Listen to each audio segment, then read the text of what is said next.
ആത്മനദിയായി ഒഴുകണമേ.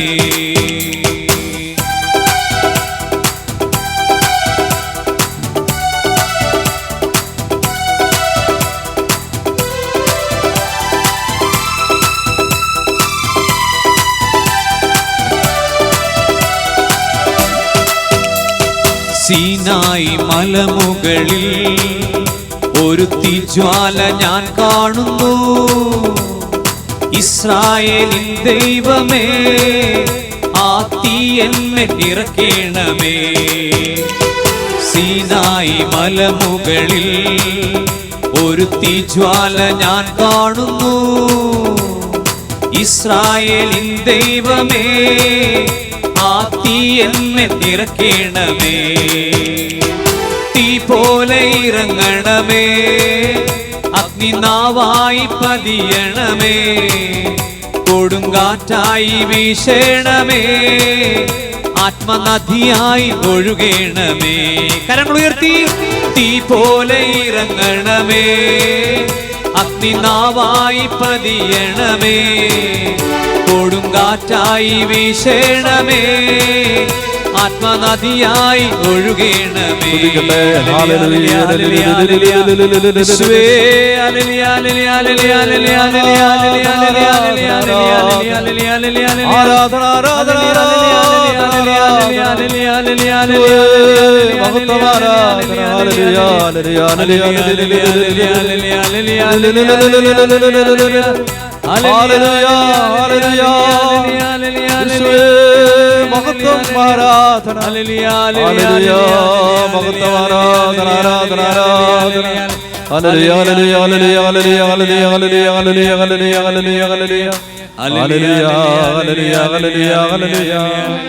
പരിശുദ്ധാത്മാവേ, ആത്മാവേ, ഞങ്ങളുടെ ജീവിതങ്ങളെ പൂർണ്ണമായി സമർപ്പിക്കുകയാണ്. പരിശുദ്ധാത്മാവേ, ഞങ്ങളുടെ ജീവിതങ്ങളിൽ കർത്താവ് ആഗ്രഹിക്കുന്നത് പോലെ ഒരു ഫലമുണ്ടാവാൻ, കർത്താവിൻ്റെ പദ്ധതി അനുസരിച്ച് ഞങ്ങളുടെ ജീവിതങ്ങൾ ആത്മീയമായി വളരുവാൻ, ഞങ്ങളുടെ ജീവിതത്തിൻ്റെ ആത്മീയ മരവിപ്പ് മാറുവാൻ, ഞങ്ങളെ ഭയാനകമായ സാഹചര്യങ്ങൾ ഭീതിപ്പെടുത്തുമ്പോൾ, ഭീകരമായ ദുരിതങ്ങളുടെ നടുവിൽ ഞങ്ങൾ മടുത്തു പോകുമ്പോൾ തളരാത്ത വിശ്വാസത്തിൻ്റെ ശക്തി ഞങ്ങളിൽ ജ്വലിക്കുവാൻ, തോറ്റുപോകാത്തൊരു വിശ്വാസം ഞങ്ങൾക്ക് ലഭിക്കുവാൻ പരിശുദ്ധാത്മാവേ, ഈ സമയത്ത് ഈ ആത്മീയ കൂട്ടായ്മയോട് ചേർന്ന് ലോകത്തിൻ്റെ നാനാഭാഗങ്ങളിലിരുന്ന് പ്രാർത്ഥിച്ചുകൊണ്ടിരിക്കുന്ന എല്ലാ മക്കളെയും കുടുംബങ്ങളെയും സവിശേഷമായ ദൈവകൃപ കൊണ്ട് പൊതിയണമേ, അഭിഷേകം ചെയ്യണമേ എന്ന് പ്രാർത്ഥിക്കുകയാണ്. ഏലീശായുടെ മേൽ അഭിഷേകത്തിൻ്റെ ഒരു മേലങ്കി വീണതുപോലെ ആത്മാവിൻ്റെയും അഭിഷേകത്തിൻ്റെയും കൃപയുടെയും ഒരു മേലങ്കി, ഒരു പ്രാർത്ഥനാ വരത്തിൻ്റെ മേലങ്കി, പുതിയൊരു പ്രാർത്ഥനാ ജീവിതത്തിൻ്റെ മേലങ്കി ഈ സമയത്ത് ഞങ്ങളെല്ലാവരുടെ മേലും അങ്ങ് തരണമേ എന്ന് പ്രാർത്ഥിക്കുകയാണ്. ഞങ്ങൾ ആഴമായ പ്രാർത്ഥനാ ജീവിതത്തിൻ്റെ ആഴമുള്ള മനുഷ്യനായി മാറാൻ ഞങ്ങളെ സഹായിക്കണമേ എന്ന് പ്രാർത്ഥിക്കുകയാണ്. ആത്മാവിനോട് വലിയ ദാഹത്തോടെ ആഗ്രഹത്തോടെ പ്രാർത്ഥിച്ച്. തന്നാലും നാഥ ആത്മാവിനെ, ആശ്വാസദായകനെ. തന്നാലും നാഥ നിൻ ജീവനെ, നിത്യസഹായകനെ.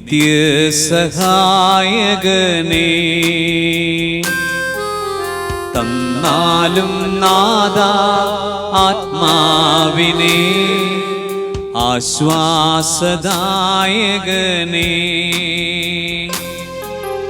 തന്നാലും നാഥ നിൻ ജീവനെ, നിത്യസഹായകനെ.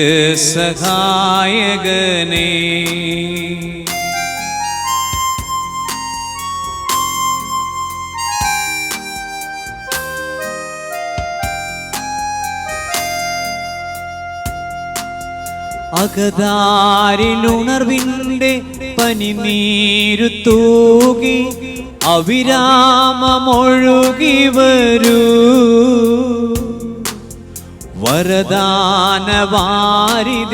ഫലമേകുവാനായി അനുസ്യൂതമൊഴുകി വരൂ. അകതാരിലുണർവിൻ്റെ പനിനീരു തൂകി അവിരാമമൊഴുകി വരൂ. വരദാനവാരിതെ ഫലമേകുവാനായി അനുസ്യൂതമൊഴുകി വരൂ. തന്നാലും നാഥാ ആത്മാവിനെ ആശ്വാസദായകനേ.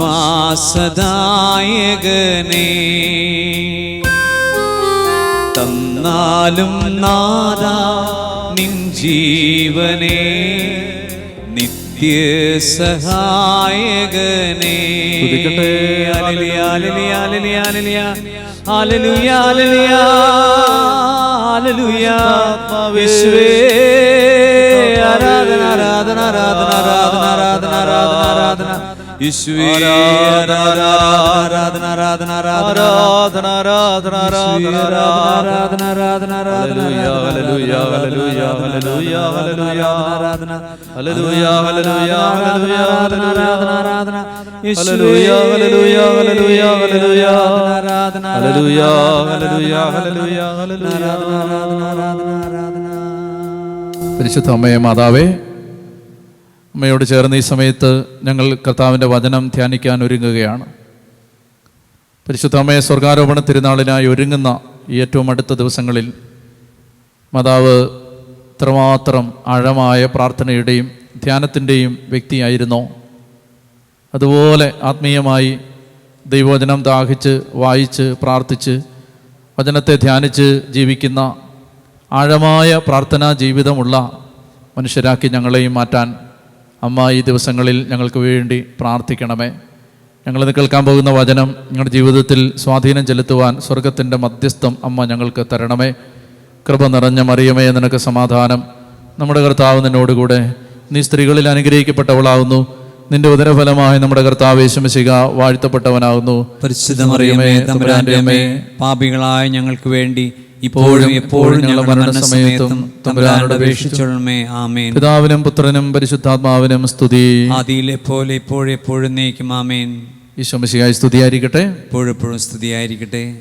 ഈശോയെ സ്നേഹമുള്ളവരെ, നമ്മുടെ ഈ ആത്മീയ ശുശ്രൂഷയുടെ അവസാന ദിനങ്ങളിലേക്ക് നമ്മൾ കടന്നു വരികയാണ്. ഇന്ന് നമ്മുടെ ധ്യാനത്തിൻ്റെ 14ാമത്തെ രാത്രിയാണ്. ദൈവം നമുക്ക് വേണ്ടി ഒരുക്കിയ വചനചിന്തകളുടെയും പ്രാർത്ഥിക്കാൻ ദൈവം, ആരാധിക്കാൻ ദൈവം നമുക്ക് തന്ന അനുഗ്രഹിക്കപ്പെട്ട മണിക്കൂറുകളുടെയും ദിവസങ്ങളായി ഈ ദിനങ്ങൾ നമ്മൾ ആത്മീയമായി അനേകം അനുഗ്രഹങ്ങൾ സ്വീകരിച്ചു എന്നതിന് ദൈവത്തിന് നമുക്ക് നന്ദി പറയാം. നമ്മൾ കർത്തൃ പ്രാർത്ഥനയാണ് നമ്മുടെ ധ്യാന വിഷയമായി തിരഞ്ഞെടുത്തത്. അതിൽ പ്രാർത്ഥനയുടെ കണ്ടന്റ് നമ്മൾ മനസ്സിലാക്കി. ലൂക്കാസ് സുവിശേഷം 11-ാം അധ്യായമായിരുന്നു നമ്മുടെ ഈ ചിന്തകളുടെ എല്ലാം ആധാരം. അതിൻ്റെ ആദ്യത്തെ ഒരു വാക്യത്തിൻ്റെ അർത്ഥം സാമാന്യം വിശദമായി കഴിഞ്ഞ 2 ദിവസങ്ങളിൽ നമ്മൾ മനസ്സിലാക്കുകയും ചെയ്തു. ഇനി 2 മുതലുള്ള വാക്യങ്ങളിൽ 2, 3, 4 കർത്തൃ പ്രാർത്ഥനയാണ്.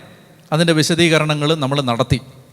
അപ്പോൾ ലൂക്കാസ് സുവിശേഷം 11-ാം അധ്യായത്തിൻ്റെ ആദ്യത്തെ 4 വാക്യങ്ങൾ നമ്മൾ മനസ്സിലാക്കി. ഇതെല്ലാം ഈശോ പഠിപ്പിച്ചത് എപ്പോഴാണ് എന്ന് നമുക്കിപ്പോൾ വ്യക്തമായിട്ട് അറിയാം. അപ്പോസ്തലന്മാർ യേശു ഒരിടത്ത് പ്രാർത്ഥിച്ചുകൊണ്ടിരുന്ന സമയത്ത് യേശുവിൻ്റെ അടുത്ത് വന്ന് ചോദിക്കുകയാണ്. ശിഷ്യന്മാരിൽ ഒരുവൻ വന്ന് ചോദിക്കുകയാണ്, അപ്പോസ്തലന്മാരുടെ പ്രതിനിധിയായി ഒരാൾ വന്ന് ചോദിക്കുകയാണ്, കർത്താവേ, യോഹന്നാൻ തൻ്റെ ശിഷ്യന്മാരെ പ്രാർത്ഥിക്കാൻ പഠിപ്പിച്ചതുപോലെ ഞങ്ങളെയും പ്രാർത്ഥിക്കാൻ പഠിപ്പിക്കുക. ഇനി ശ്രദ്ധിക്കുക, ചോദിച്ചത് എന്താണ്? പ്രാർത്ഥിക്കാൻ പഠിപ്പിക്കാമോ? ഉത്തരം എന്തായിരുന്നു? ഒരു പ്രാർത്ഥനയായിരുന്നു ഉത്തരം. ചോദിച്ചത് ഞങ്ങളെ പ്രാർത്ഥിക്കാൻ പഠിപ്പിക്കാമോ എന്നായിരുന്നു. ഉത്തരം എന്താണ്? ഇതാ ഇങ്ങനെ പ്രാർത്ഥിക്കൂ, ഇത് പ്രാർത്ഥിക്കൂ. അപ്പോൾ എവിടെയോ ഒരു ചെറിയ പൊരുത്തക്കേടുണ്ട്. അതായത് കറക്റ്റായിട്ട് അത് മാച്ചാവുന്നില്ല. പ്രാർത്ഥിക്കുന്നത് എങ്ങനെയാണെന്ന്, എങ്ങനെ പ്രാർത്ഥിക്കണമെന്ന് പഠിപ്പിക്കാവോ? ഇപ്പോൾ കർത്താവ് പറയുകയാണ്, ഈ പ്രാർത്ഥന പ്രാർത്ഥിക്കൂ. പക്ഷേ നമ്മൾ ഈ സ്വർഗസ്ഥനായ പിതാവേ എന്ന പ്രാർത്ഥന പഠിച്ചപ്പോൾ നമുക്ക് മനസ്സിലായി, ഈ പ്രാർത്ഥന വെറുതെ ചൊല്ലുക മാത്രമല്ല, ആ പ്രാർത്ഥനയ്ക്ക് അകത്ത് അടങ്ങിയിരിക്കുന്ന സാരാംശങ്ങൾ സ്വീകരിച്ച് പ്രാർത്ഥിക്കൂ എന്നായിരുന്നു ഈശോ പറഞ്ഞത്. പക്ഷേ അനേകം ആളുകൾ അവിടം കൊണ്ട് നിർത്തി. ഈശോ പ്രാർത്ഥിക്കാൻ പഠിപ്പിച്ചത് അത്രയേ ഉള്ളൂ എന്ന് വിചാരിച്ചു. എന്നാൽ എൻ്റെ പ്രിയപ്പെട്ടവരെ, അവിടം കൊണ്ട് യേശു അവസാനിപ്പിച്ചില്ല. 5 മുതലുള്ള വാക്യങ്ങൾ, 5 മുതൽ 13 വരെയുള്ള വാക്യങ്ങൾ ഈ ചോദ്യത്തിൻ്റെ ഉത്തരമായി യേശു പറഞ്ഞതാണ്. ശ്രദ്ധിക്കുന്നുണ്ടോ? 5 മുതൽ 13 വരെയുള്ള വാക്യങ്ങൾ യേശു പറഞ്ഞത് ഏത് ചോദ്യത്തിന് ഉത്തരമായിട്ടാണ്? കർത്താവേ, ഞങ്ങളെ പ്രാർത്ഥിക്കാൻ പഠിപ്പിക്കാമോ? യോഹന്നാൻ തൻ്റെ ശിഷ്യന്മാരെ പ്രാർത്ഥിക്കാൻ പഠിപ്പിച്ചതുപോലെ ഞങ്ങളെയും പ്രാർത്ഥിക്കാൻ പഠിപ്പിക്കുമോ എന്ന യേശുവിൻ്റെ ചോദ്യത്തിന് ഉത്തരമായിട്ടാണ് യേശു 5 മുതലുള്ള വാക്യം. അപ്പോൾ നമ്മുടെ ഈ കർത്തൃപ്രാർത്ഥനയുടെ ഭാഗം തന്നെയാണ് 13 വരെയുള്ള വാക്യങ്ങൾ. അതുകൊണ്ട് അതുകൂടെ പഠിക്കാതെ പോയാൽ നമ്മുടെ ഈ പ്രാർത്ഥന ധ്യാനം അപൂർണമായിരിക്കും. അതുകൊണ്ട് ഇന്ന് നമ്മൾ ആ ഭാഗം എടുക്കുകയാണ്. പല സന്ദർഭങ്ങളിലും മുമ്പ് ഇത് പറഞ്ഞിട്ടുണ്ടെങ്കിലും നമ്മുടെ ഈ സ്വർഗസ്ഥനായ പിതാവ് എന്ന പ്രാർത്ഥനയുടെ ഭാഗമായി ഇതൊരിക്കൽ കൂടി ഈ വചനം ധ്യാനിക്കുന്നത് അനുഗ്രഹമാണ് എന്ന ഒരു ആത്മീയ പ്രേരണയിലാണ് ഞാനിത് പങ്കുവെക്കുന്നത്. 5 മുതലുള്ള വാക്യങ്ങൾ അവൻ അവരോട് പറഞ്ഞു. എപ്പോഴാണ് പറയുന്നത്? ഞങ്ങളെ പ്രാർത്ഥിക്കാൻ പഠിപ്പിക്കാമോ എന്ന ചോദ്യത്തിന് ഉത്തരമായി യേശു അപ്പസ്തോലന്മാരോട് പറഞ്ഞു, നിങ്ങളിൽ ഒരുവന് ഒരു സ്നേഹിതൻ ഉണ്ടെന്നിരിക്കട്ടെ. അർദ്ധരാത്രി അവൻ്റെ അടുത്ത് ചെന്ന് അവൻ പറയുന്നു, സ്നേഹിത, എനിക്ക് 3 അപ്പം വായ്പ തരിക.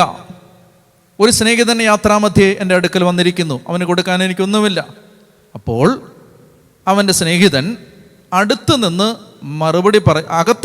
മറുപടി പറയുന്നു, എന്നെ ഉപദ്രവിക്കരുത്, കഥ കടച്ചു കഴിഞ്ഞു, എൻ്റെ കുഞ്ഞുങ്ങൾ എൻ്റെ കൂടെ കിടക്കയിലാണ്, എഴുന്നേറ്റ് നിനക്കൊന്നും തരാൻ സാധിക്കുകയില്ല.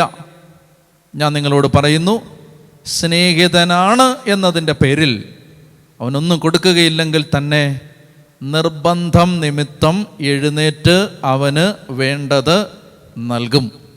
ഞാൻ നിങ്ങളോട് പറയുന്നു, ചോദിക്കുവിൻ, നിങ്ങൾക്ക് ലഭിക്കും, അന്വേഷിക്കുവിൻ, നിങ്ങൾ കണ്ടെത്തും, മുട്ടുവിൻ, നിങ്ങൾക്ക് തുറന്നു കിട്ടും.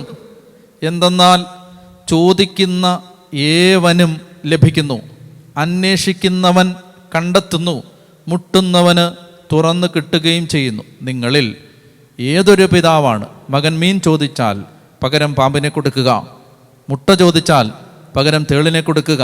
മക്കൾക്ക് നല്ല ദാനങ്ങൾ നൽകാൻ ദുഷ്ടരായ നിങ്ങൾക്കറിയാമെങ്കിൽ സ്വർഗസ്ഥനായ പിതാവ് തന്നോട് ചോദിക്കുന്നവർക്ക് എത്രയധികമായി പരിശുദ്ധാത്മാവിനെ നൽകുകയില്ല.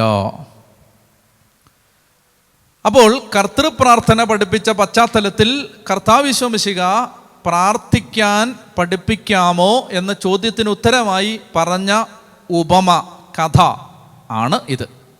അപ്പോൾ അതുകൊണ്ട് ഇത് പഠിക്കേണ്ടതുണ്ട്. ഇതിനകത്ത് കർത്താവ് ഒരു കഥ പറയുകയാണ്. കഥ കർത്താവിൻ്റേതാണ്. കഥാകൃത്ത് യേശുവാണ്, കഥ എഴുതിയത് യേശുവാണ്. എന്ന് പറഞ്ഞാൽ കഥയും കഥയുടെ ഇതിവൃത്തവും കഥയിലെ കഥാപാത്രങ്ങളും കഥയിലെ സമയവും കഥയിലെ സംഭാഷണങ്ങളും യേശുവിൻ്റേതാണ്. എന്ന് വെച്ചാൽ യേശുവാണ് ഈ കഥ ഉണ്ടാക്കിയത്. അതുകൊണ്ട് ഈ കഥയിലെ എല്ലാ വിശദാംശങ്ങളെക്കുറിച്ചും യേശുവിന് വേണ്ടത്ര വ്യക്തതയും ശ്രദ്ധയും ഉണ്ട് എന്ന് മനസ്സിലാക്കി വേണം ഇത് ഓടിച്ചു വിടാതെ സാവധാനം വായിച്ച് പ്രാർത്ഥനയെക്കുറിച്ച് പഠിക്കാൻ. എന്ന് പറഞ്ഞാൽ ഈശോ ഉണ്ടാക്കിയ ഒരു കഥയാണിത്. അപ്പോൾ ഈശോ ഉണ്ടാക്കിയ കഥയായതുകൊണ്ട് അതിലെ കഥയുടെ ഇതിവൃത്തം, കണ്ടന്റ്, അതിൻ്റെ കഥാപാത്രങ്ങൾ, സംഭാഷണങ്ങൾ, കഥയിലെ സമയം, ഇതെല്ലാം ഈശോയുടേതാണ്. അതിനെല്ലാം അർത്ഥമുണ്ട്. അതിനെല്ലാം കർത്താവ് നമുക്ക് വ്യാഖ്യാനം തരും. ഇപ്പോൾ കർത്താവ് പറയുകയാണ്, ഓക്കെ, പ്രാർത്ഥിക്കാൻ പഠിപ്പിക്കാം. നിങ്ങളിൽ ഒരാൾക്ക് ഒരു സ്നേഹിതൻ ഉണ്ടെന്ന് ഇരിക്കട്ടെ. ഈ സ്നേഹിതൻ എന്ന് പറയുന്ന വാക്ക് ഇതിനകത്ത് 4 തവണ വരും. അത് ഞാൻ വായിക്കാം. 1, നിങ്ങളിൽ ഒരുവന് ഒരു സ്നേഹിതൻ ഉണ്ടെന്നിരിക്കട്ടെ. 2, സ്നേഹിതാ, എനിക്ക് 3 അപ്പം വായ്പ തരിക. 3, ഒരു സ്നേഹിതൻ 3, അവൻ്റെ സ്നേഹിതൻ അകത്ത് നിന്ന് മറുപടി പറയുന്നു. 3. 4. സ്നേഹിതനാണ് എന്നതിൻ്റെ പേരിൽ ഒന്നും കൊടുക്കുകയില്ലെങ്കിൽ തന്നെ. എന്ന് പറഞ്ഞാൽ ഈ മറ്റേ ആളെ, വീടിനകത്ത് കതകടച്ചിരിക്കുന്ന ആളെ സഹായം ചോദിച്ചു വരുന്നവൻ എവിടേക്കാണ് ഓടിച്ചെല്ലുന്നത്? ആ വീട്ടിലെ വീട്ടുടമസ്ഥനെ യേശു വിളിക്കുന്നത് സ്നേഹിതൻ എന്നാണ്. പ്രാർത്ഥനയെക്കുറിച്ച് പഠിപ്പിക്കുമ്പോൾ ഒരു വ്യക്തി തൻ്റെ ആവശ്യവുമായി ഓടിച്ചെല്ലുന്ന ഒരു വീടിനെക്കുറിച്ച് പറഞ്ഞിട്ട് ആ വീട്ടിലെ കഥാപാത്രത്തെ യേശു വിളിക്കുന്നത് സ്നേഹിതൻ എന്നാണ്. എന്താണ് അർത്ഥം? പ്രാർത്ഥന സ്നേഹിതൻ്റെ അടുത്തേക്കുള്ള ഓടിപ്പോക്കാണ്. അതായത് നിങ്ങൾ ഓടിച്ചെല്ലുന്നത് ഒരു സ്നേഹിതൻ്റെ അടുത്തേക്കാണ്. നിങ്ങൾ ചിന്തിക്കുന്നുണ്ടോ ഈ കഥയിലെ സമയം? കഥയിലെ സമയം അർദ്ധരാത്രി. കഥ എഴുതിയത് ആരാണ്? കഥാകൃത്ത് യേശുവാണ്. ആ യേശു, കഥ എഴുതി യേശു പകൽ സമയത്ത് ഈ കഥ നടക്കുന്നതായി എന്തുകൊണ്ട് പറഞ്ഞില്ല? ഇത് ഉച്ചയ്ക്ക് നടന്നുകൂടെ? അർദ്ധരാത്രി, ലേറ്റ് മിഡ് നൈറ്റ്, ആ സമയത്താണ് ഈ കൂട്ടുകാരൻ കയറി വരുന്നത്. എന്തിനാണ് അങ്ങനെ വെച്ചത്?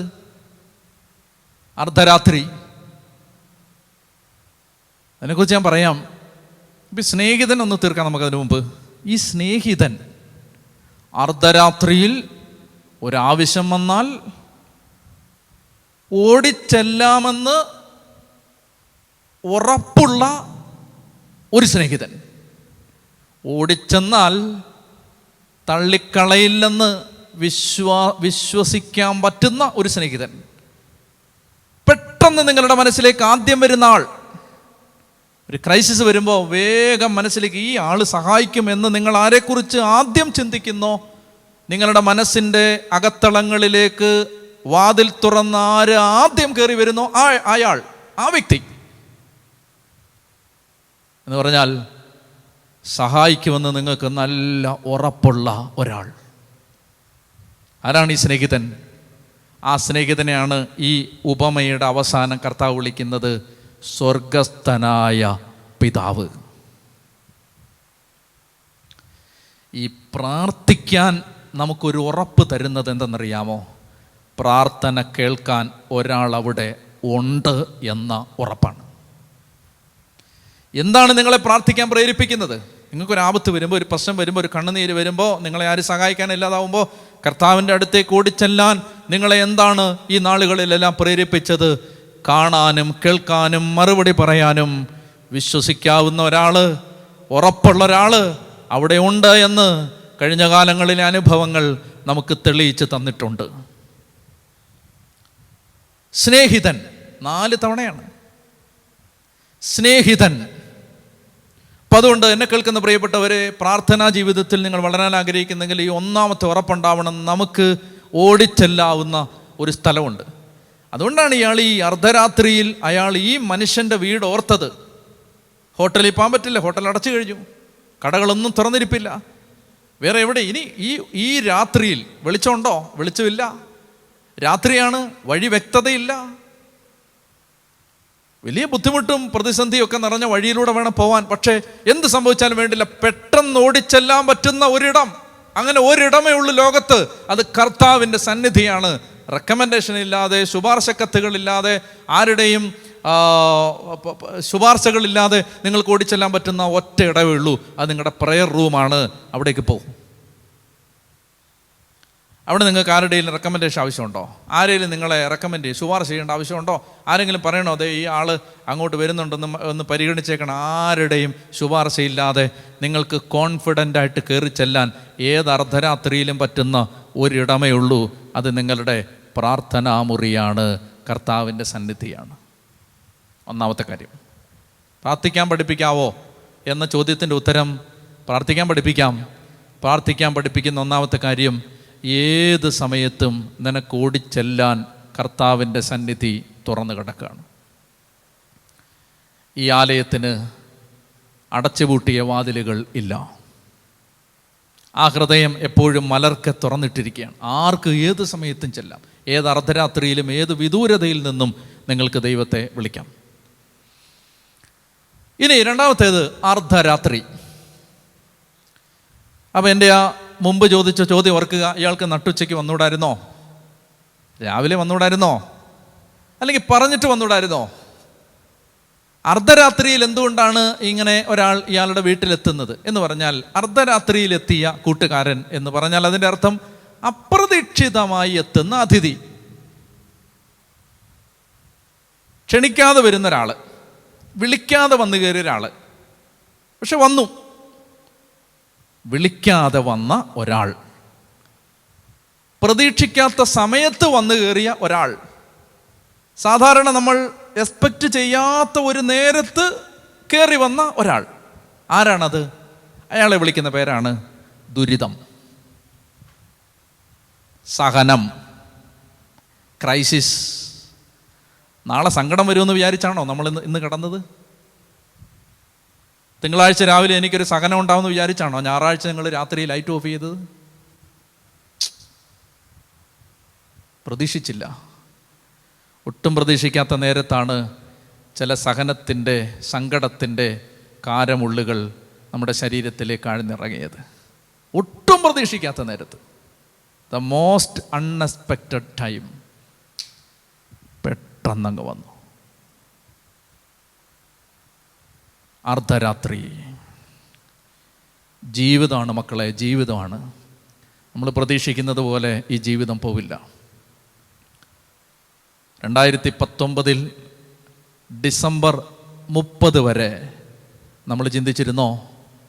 2019 ഡിസംബർ 30 വരെ നമ്മൾ ചിന്തിച്ചിരുന്നോ? 2020 ഓഗസ്റ്റിൽ ഇന്ന് നമ്മൾ ജീവിക്കുന്ന ഒരവസ്ഥയിൽ നമ്മൾ എത്തുമെന്ന്?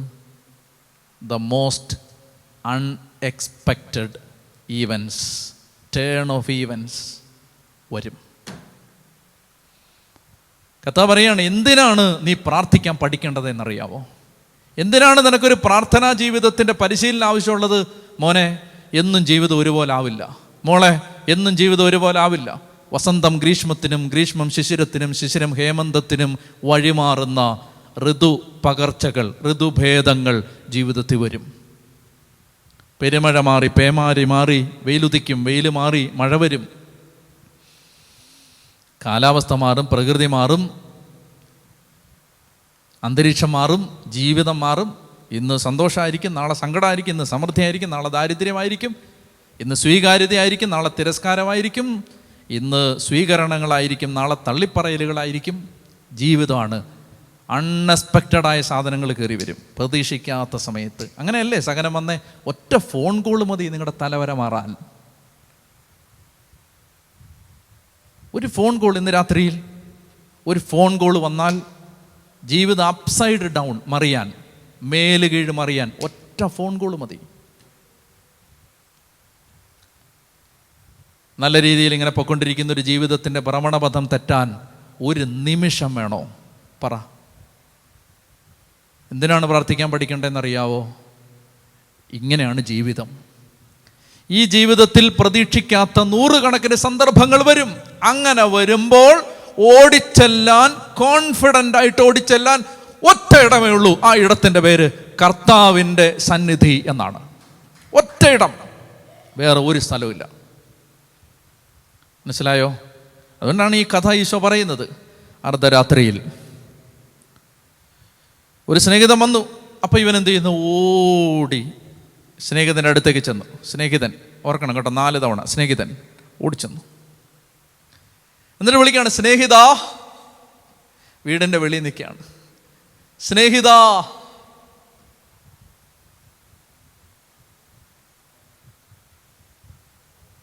യാത്രാമധ്യേ ഒരു കൂട്ടുകാരൻ എൻ്റെ അടുത്ത് വന്നിരിക്കുന്നു. അവന് കൊടുക്കാൻ എൻ്റെ കയ്യിൽ ഒന്നുമില്ല. ഉണ്ടോ? അതാ നമ്മുടെ അവസ്ഥ. പെട്ടെന്നൊരു വേള, ഒരു ക്രൈസിസ് വന്നാൽ എന്നാ ചെയ്യണമെന്നറിയില്ല. എന്നാ ചെയ്യും? എന്താ ചെയ്യണ്ടേന്ന് അറിഞ്ഞൂടാ. എൻ്റെ കയ്യിലൊന്നുമില്ല എന്ന് പറഞ്ഞാൽ ഈ കാലം അത്രയും ഞാൻ എനിക്ക് വേണ്ടി സ്വരുക്കൂട്ടിയതൊന്നും സഹനകാലങ്ങളിൽ എന്നെ സഹായിക്കുന്നില്ല. ഞാൻ കൂടെ കൂട്ടിയ കൂട്ടുകാർക്കോ, ഞാനുണ്ടാക്കിയ സമ്പത്തിനോ ഞാനുണ്ടാക്കിയ പദവികൾക്കോ എനിക്ക് കിട്ടിയ നേട്ടങ്ങൾക്കോ ഒന്നും എന്നെ സഹായിക്കാൻ പറ്റാത്ത, എൻ്റെ ഒന്നുമില്ലാത്ത ഒരു സമയം ഇതാ വന്നു കഴിഞ്ഞു. അതാ പറഞ്ഞില്ലേ, ആർക്കും ജോലി ചെയ്യാൻ പറ്റാത്ത രാത്രികാലം. മനുഷ്യനുണ്ടാക്കിയ നേട്ടങ്ങൾക്ക് മനുഷ്യനെ സഹായിക്കാൻ പറ്റാത്ത ഒരു കാലം. ഒന്നുമില്ലെന്ന്, എൻ്റെ ഒന്നുമില്ലെന്ന്. I'm standing here right now in the late midnight with an empty hand. കയ്യിലൊന്നുമില്ല. എന്നെ ചെയ്യണ്ടേ അറിയാൻ പാടില്ല. എന്തു ചെയ്യും? ഒരു നിശ്ചയമില്ല. കർത്താവേ, എന്നാ ചെയ്യണ്ടേന്ന് എനിക്ക് അറിഞ്ഞുകൂടാ. വെളി വന്ന് നിൽക്കുകയാണ്. എൻ്റെ ഒന്നുമില്ല. അപ്പോൾ നിങ്ങൾ ആലോചിച്ച് നോക്കിയേ. അപ്പോൾ എന്ന് പറഞ്ഞാൽ 15 മിനിറ്റ് കഴിഞ്ഞിട്ട് എന്നല്ല. അപ്പോൾ ഈ സ്നേഹിതൻ്റെ ഒരു ഗുണം, ഇയാൾക്ക് രാത്രി ഉറക്കമില്ല. നമ്മളെ വല്ലവരും വിളിച്ചാൽ നമ്മൾ എഴുന്നേറ്റ് വന്ന് ഈ പരിസരബോധം വീണ്ടെടുത്ത് ആരാന്നൊക്കെ ചോദിച്ച് സമനില വീണ്ടെടുത്ത് പ്രതികരിക്കാൻ 15 മിനിറ്റ് എടുക്കും. ഇവിടുത്തെ മറുപടി എന്താണ്? ഇൻസ്റ്റന്റ് റിപ്ലൈ ആണ്. അപ്പോൾ ആ സ്നേഹിതൻ എപ്പോഴും, ഇത് രാത്രിയാണ്, പാതിരാത്രി, കൊലപ്പാതിരാത്രി എന്ന് നാടൻ ഭാഷ പറയും. കൊലപ്പാതിരാത്രിയാണ്.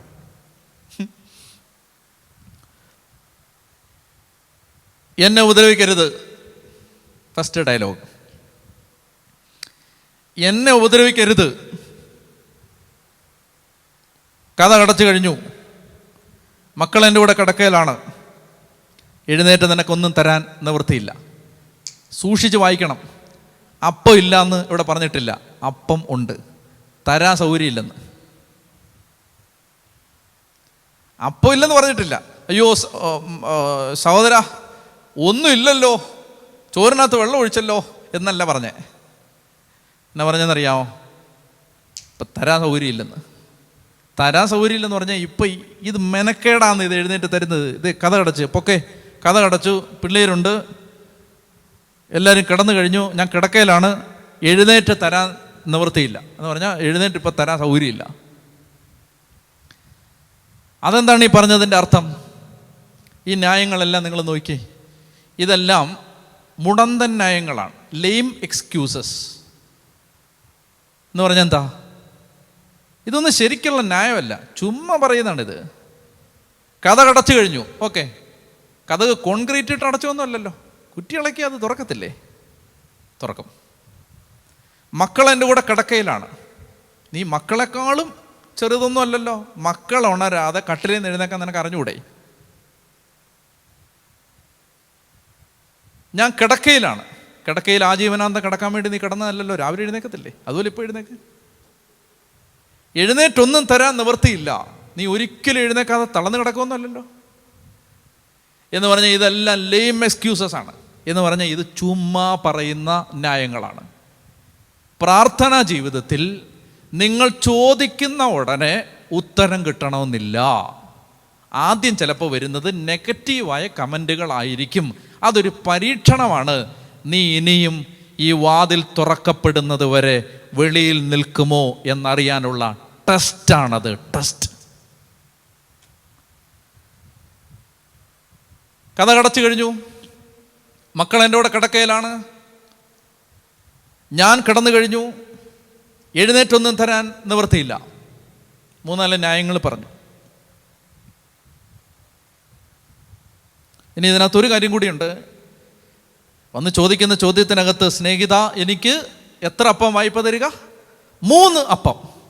ഇതാണ് അടുത്തൊരു ചിന്ത. പ്രാർത്ഥനയിൽ കൃത്യത ഉണ്ടാവണം. അതുകൊണ്ടാണ് ഈശോ കറക്റ്റായിട്ട് ഇങ്ങനെ പ്രാർത്ഥിക്കൂ എന്ന് പറഞ്ഞ് പഠിപ്പിച്ചത്. എന്തെങ്കിലും പ്രാർത്ഥിച്ചിട്ട് കാര്യമില്ല, കറക്റ്റായിട്ട് പ്രാർത്ഥിക്കണം. അതുകൊണ്ടാണ് ആത്മാവിൻ്റെ സഹായം വേണ്ടത്. പോട്ടെ. അപ്പോൾ എഴുന്നേറ്റൊന്നും തരാൻ നിവൃത്തിയില്ല. പ്രാർത്ഥനാ ജീവിതത്തിൽ ഒരു നെഗറ്റീവായ എക്സ്പീരിയൻസ് കിട്ടുകയാണെന്ന് പറഞ്ഞാൽ, നിങ്ങൾ പ്രാർത്ഥിച്ച് കഴിയുമ്പോഴും സാഹചര്യങ്ങൾക്ക് വ്യത്യാസമില്ലാത്ത തരത്തിൽ ആദ്യ കാലങ്ങളിൽ നിങ്ങൾക്ക് തോന്നും, അല്ലെങ്കിൽ പ്രാർത്ഥനയുടെ ആരംഭ ദിനങ്ങളിൽ അങ്ങനെ തോന്നും. അപ്പോഴാണ് പലരും പ്രാർത്ഥനാ ജീവിതത്തിൽ നിന്ന് പിന്മാറുന്നത്. എന്നിട്ട് ഈശോ പറയുകയാണ്, സ്നേഹിതനാണ് എന്നതിൻ്റെ പേരിൽ അവനൊന്നും കൊടുക്കുകയില്ലെങ്കിൽ തന്നെ നിർബന്ധം നിമിത്തം എഴുന്നേറ്റ് അവന് വേണ്ടത് നൽകും. 2 ഉപമകൾ ഈശോ പ്രാർത്ഥനയുമായി ബന്ധപ്പെട്ട് പറഞ്ഞിട്ടുണ്ട്. അതിലെ ഒരു ഉപമ ഇതാണ്. അതായത് സ്നേഹിതൻ രാത്രിയിൽ മുറ്റത്ത് വന്ന് നിന്ന് നിർബന്ധിച്ചുകൊണ്ടേയിരുന്നു. എനിക്ക് പോകാൻ പറ്റില്ല, എൻ്റെ സ്നേഹിതൻ വന്നിട്ടുണ്ട്, അവനൊന്നും കൊടുക്കാൻ പറ്റിയിട്ടില്ല, എൻ്റെ കയ്യിലൊന്നുമില്ല. അവൻ അവിടെ തന്നെ നിന്നു. എത്ര നേരം നിന്നു? ഈ കതക് തുറക്കപ്പെടുന്നത് വരെ നിന്നു. ഈശോ പ്രാർത്ഥനയെക്കുറിച്ച് പ്രധാനമായി 2 ഉപമയാണ് പഠിപ്പിച്ചത്. അതിലെ ഒരു ഉപമയിൽ കർത്താവ് പറയാണ്, ഇവൻ അവിടെ തന്നെ നിർബന്ധം പിടിച്ചു നിന്നു. 2ാമത്തെ ഉപമ ഈശോ പറയുന്നു, നീതിരഹിതനായ ന്യായാധിപൻ്റെ അടുത്ത് പരാതിയുമായി ചെന്ന ഒരു വിധവയുടെ കഥ പറഞ്ഞിട്ട് കർത്താവ് പറയും, അവൻ ഈ സ്ത്രീയുടെ നിർബന്ധം സഹിക്കാൻ പറ്റാതെ അവൾക്ക് വേണ്ടത് ചെയ്തു കൊടുത്തു. പ്രാർത്ഥനയുമായി ഈശോ ബന്ധപ്പെട്ട് 2 കഥ പറഞ്ഞപ്പോൾ, 2-ലധികം കഥകൾ പറഞ്ഞിട്ടുണ്ട്. ഈ പശ്ചാത്തലത്തിൽ 2 കഥകൾ പറഞ്ഞപ്പോൾ ആ 2ലും കർത്താവ് പറഞ്ഞത്, പ്രാർത്ഥനയിൽ ശാഠ്യം പിടിച്ച് നിൽക്കുന്നവന് വേണ്ടി ഈ വാതിൽ തുറക്കപ്പെടും. എന്തുകൊണ്ടാണെന്നറിയാം? നിങ്ങൾ ചിന്തിക്കും, ദൈവത്തിന് എന്തിൻ്റെ അസുഖമാണ്? നമ്മൾ ആദ്യം പറയുമ്പോൾ തന്നെ ഇത് തുറന്നു നിന്നാൽ പോരെ? ഇതിനകത്ത് അനേകം ദൈവിക ജ്ഞാനങ്ങളുണ്ട്. ഒരു കാര്യം ഞാൻ പറയാം, അതായത് നമ്മൾ പ്രാർത്ഥിച്ച പല വിഷയങ്ങളും താമസിച്ചത് കൊണ്ടാണ്, ഈ കതക് തുറക്കപ്പെടാൻ ലേറ്റായത് കൊണ്ടാണ് പലരുടെയും ജീവിതം ശുദ്ധീകരിക്കപ്പെട്ടതും വിശ്വാസം വളർന്നതും. ഈ 2 കാര്യങ്ങളാണ്. ഒന്ന്, നമ്മൾ ചോദിച്ച പല കാര്യം, മകൻ്റെ മാനസാന്തരം വൈകിയത് കൊണ്ടാണ് സഭയിലൊരു വിശുദ്ധ മോനിക്ക ഉണ്ടായത്. അപ്പോൾ 2 കാര്യങ്ങളാണ്. ഒന്ന്, നമ്മൾ പ്രാർത്ഥിക്കുന്ന പല കാര്യങ്ങളുടെ ഉത്തരം കിട്ടാൻ താമസിക്കുന്നത് കൊണ്ട് നമ്മൾ ഈ മുറ്റത്ത് കുറച്ചു നേരം കൂടെ നിൽക്കേണ്ടി വരുന്നത്, കുറച്ചുകൂടെ നിർബന്ധം ചെലുത്തേണ്ടി വരുന്നത് 2 കാര്യങ്ങൾ നമുക്ക് തരും. ഒന്ന്, നമ്മൾ കൂടുതൽ വിശുദ്ധീകരിക്കപ്പെടും. 2, നമ്മുടെ വിശ്വാസം വളരും. അപ്പോൾ അങ്ങനെ ഈ കതക് തുറക്കപ്പെടുന്നത് വരെ വെളിയിൽ കാത്തുനിന്ന് നിർബന്ധം പിടിച്ചുകൊണ്ടിരുന്ന ഒരു വ്യക്തിക്ക് വേണ്ടി ആ രാത്രിയിൽ വാതിൽ തുറക്കപ്പെട്ടു. ഞാൻ നിങ്ങളോട് പറയുന്നു, അവൻ സ്നേഹിതനാണ് എന്നതിൻ്റെ പേരിൽ അവന് ഒന്നും കൊടുക്കുകയില്ലെങ്കിൽ തന്നെ നിർബന്ധം നിമിത്തം എഴുന്നേറ്റ് അവന് വേണ്ടത് നൽകും. ഞാൻ നിങ്ങളോട് പറയുന്നു, ചോദിക്കുവിൻ, നിങ്ങൾക്ക് ലഭിക്കും. ഞാൻ ആ 2ാമത്തെ ഉപമയും കൂടി പെട്ടെന്നൊന്ന് പറയാം. പ്രാർത്ഥനയുമായി ബന്ധപ്പെട്ട് എന്നെയും വളരെയധികം സഹായിച്ചിട്ടുള്ള ഒരു ഉപമയാണ് അത്. 18-ാമത്തെ ലൂക്കാസ് വിശേഷം 18-ാം അധ്യായത്തിൽ പ്രാർത്ഥനയെക്കുറിച്ച് 2 കഥകൾ ഈശോ പറയുന്നുണ്ട്. ഒന്ന്, ന്യായാധിപനും വിധവയും. 2, പരിസയനും ചുങ്കക്കാരനും. ഞാൻ ആ പരിസയനും ചുങ്കക്കാരനും എന്നത് ഇപ്പോൾ എടുക്കുന്നില്ല. ന്യായാധിപനും വിധവയും 18-ാം അധ്യായം ലൂക്ക 18:1 മുതൽ. ഭഗ്നാശരാകാതെ എപ്പോഴും പ്രാർത്ഥിക്കണം. കണ്ടോ, നമ്മൾ പറഞ്ഞ വിഷയമാണത്. മടുക്കരുത്. ഇല്ല എന്നാണ് പറഞ്ഞിരിക്കുന്നത്. അപ്പം തരാൻ നിവൃത്തിയില്ല, ഞാൻ കിടന്നു കഴിഞ്ഞു, മക്കളുണ്ട്, എഴുന്നേക്കാൻ നിവൃത്തിയില്ല. ഇത് പറഞ്ഞു കഴിഞ്ഞപ്പോൾ ഈശോ പറയുകയാണ്, ആ വിഷയം തന്നെ പറയുകയാണ്, ഭഗ്നാശരാകാതെ നിരാശപ്പെടാതെ എപ്പോഴും പ്രാർത്ഥിക്കണം. കാരണം കർത്താവിനറിയാം, പ്രാർത്ഥനാ ജീവിതത്തിൽ ഏറ്റവും കൂടുതൽ ഒരു വ്യക്തി നേരിടാൻ പോകുന്നത് ഈ പ്രശ്നമായിരിക്കും. അതായത് പ്രാർത്ഥനയിൽ ഒരു മടുപ്പ്, പ്രാർത്ഥിച്ചിട്ടൊരു കാര്യവുമില്ല എന്നൊരു തോന്നൽ പ്രാർത്ഥിക്കുന്ന ഏത് മനുഷ്യൻ്റെ ജീവിതത്തിൽ എപ്പോഴെങ്കിലുമൊക്കെ വരും. ഇതറിയാവുന്നത് കൊണ്ടാണ് പിശാച് ഈ ഒരു സമരവുമായി നമ്മുടെ അടുത്ത് വരുമെന്നറിയാവുന്നത് കൊണ്ടാണ് ഈശോ പറഞ്ഞത്, ഭഗ്നാശരാകാതെ എപ്പോഴും പ്രാർത്ഥിക്കണം എന്ന് കാണിക്കാൻ യേശു അവരോട് ഒരു ഉപമ പറഞ്ഞു.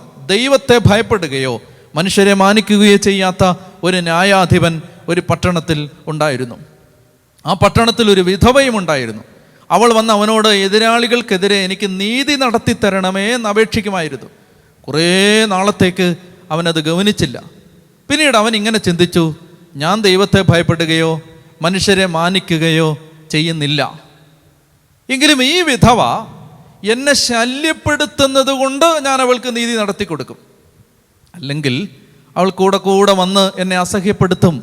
കർത്താവ് പറഞ്ഞു, നീതിരഹിതനായ ആ ന്യായാധിപൻ പറഞ്ഞതെന്തെന്ന് ശ്രദ്ധിക്കുവിൻ. അങ്ങനെയെങ്കിൽ, കേൾക്കണേ, അങ്ങനെയെങ്കിൽ രാവും പകലും തന്നെ വിളിച്ച് കരയുന്ന തൻ്റെ തിരഞ്ഞെടുക്കപ്പെട്ടവർക്ക് ദൈവം നീതി നടത്തി കൊടുക്കുകയില്ലേ? എപ്പോഴാണ്? രാവിലെ കുറച്ച് സമയം എന്നെ വിളിച്ച് കരയുന്ന? നോ, രാവും പകലും, day and night, continuously, incessantly, frequently, എപ്പോഴും എപ്പോഴും പ്രാർത്ഥനാ ജീവിതത്തിൽ ഈ ഒരു നിരന്തരത ദൈവം ആഗ്രഹിക്കുന്നുണ്ട്. എപ്പോഴും ഈ ഒരു കാര്യം, അതായത് ദൈവം അതിൽ ഇടപെടുന്നത് വരെ പ്രാർത്ഥിച്ച് പ്രാർത്ഥിച്ച് പ്രാർത്ഥിച്ച് രാവും പകലും എന്നെ വിളിച്ച് കരയുന്ന തൻ്റെ തിരഞ്ഞെടുക്കപ്പെട്ടവർക്ക് ദൈവം നീതി നടത്തി കൊടുക്കുകയില്ലേ? അവിടുന്ന് അതിന് കാലവിളംബം വരുത്തുമോ? അവർക്ക് വേഗം നീതി നടത്തി കൊടുക്കുമെന്ന് ഞാൻ നിങ്ങളോട് പറയുന്നു. പ്രിയപ്പെട്ടവരെ, അതുകൊണ്ട് നമ്മൾ ഈ പ്രാർത്ഥനയെക്കുറിച്ച് പഠിച്ച് അവസാനിപ്പിക്കുന്ന ഈ ദിവസങ്ങളിൽ നമുക്ക് ദൈവം തരുന്ന ഒരു പ്രധാനപ്പെട്ട ആശയം അതാണ്: പ്രാർത്ഥനയിൽ മടുപ്പ് തോന്നരുത്. അതിനകത്ത് എല്ലാ ദിവസവും മുടക്കം കൂടാതെ പ്രാർത്ഥനയിൽ നിൽക്കണം. പ്രാർത്ഥനാ ജീവിതത്തിൽ നമ്മൾ ഒരു കാരണവും പറഞ്ഞ് പ്രാർത്ഥിക്കാതിരിക്കരുത്. പ്രാർത്ഥിക്കാത്ത ദിവസങ്ങൾ ഉണ്ടാകരുത്. ഞാൻ ഒരു ഭാഗം വേഗം വായിക്കാം. അതായത്